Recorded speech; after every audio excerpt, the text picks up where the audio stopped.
దయచేసి ఒక 10 నిమిషాలు కార్యక్రమం నిలబడి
చక్కని పాట పాడగించిన పాస్టర్ గారికి ప్రత్యేకంగా తెలియజేస్తున్నాను. ఈ సమయం ముగించుకుందాం.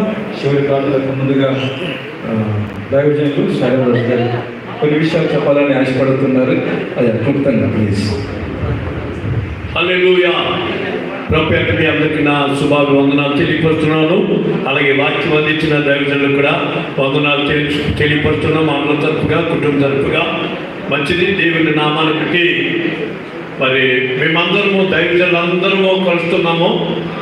పాత్రలందరూ కూడా కలవటం లేదు. ఇప్పుడు ఇక్కడ కూర్చున్న చాలామంది దైవజనులు ఉన్నారు, ఒకరికొకరు తెలియదు. తెలుసంటారా? తెలియదు. అందుచేత ఈ కొత్త సంవత్సరంలో 2025 సంవత్సరంలో పాస్టర్లందరూ కమిటీగా కూడి తప్పనిసరిగా ప్రతి నెల ప్రార్థించాలని చెప్పి కోరుతున్నాము. ఇప్పటికే ఉపనత మండలంలో ఏర్పాటు చేసాము. రేపే వాళ్ళ క్రిస్మస్ కార్యక్రమం ఏర్పాటు చేయడం జరిగింది. అలాగే మరి వచ్చే సంవత్సరం 2025న తప్పనిసరిగా జనవరిలోనే పాస్టర్ గారు అందరూ ముందుగా దైవజనులు కూడా ఏకీపించకపోతే ఏ పని అవ్వదు. అందుచేత పాస్టర్ గారు అందరూ కూడా పంపించండి. ఒక సమయం చెబుతాము. ఆ సమయాన్ని బట్టి దైవజనులందరినీ కలిసి ప్రార్థన సమావేశం ప్రతి నెల మేము ఎలాగైతే కూడుకున్నామో మీరు కూడా అలా కూడుకుని అద్భుతంగా కార్యక్రమాన్ని జరిగించాలి. మరి దైవజనులైన మేము క్రిస్మస్ కార్యక్రమం జరిగించుకున్నాం. మీరు కూడా అలా జరిగించడానికే ముందంజ వేయాలి, ప్రార్థించాలి. ఎందుకంటే మీరు లేకపోతే మేము లేవు, మేము లేకపోతే మీరు లేవు. దేవుని స్తోత్రం. అందుచేత తప్పనిసరిగా ఈ కార్యక్రమాన్ని సహకరించాలి. దైవజనురాలు సహకరించాలని తెలియపరుస్తూ నా మనవి లేకపోతే నా మాట ముగిస్తున్నాను. దేవుడి మాటను దీవించుగాక. థ్యాంక్ యూ గారు, థ్యాంక్ యూ వెరీ మచ్. మరి సమయమున సెక్రటరీ గారు చెప్తూ ఉన్నారు, కొంతమంది క్రిస్మస్ కానుక ఇవ్వలేదట.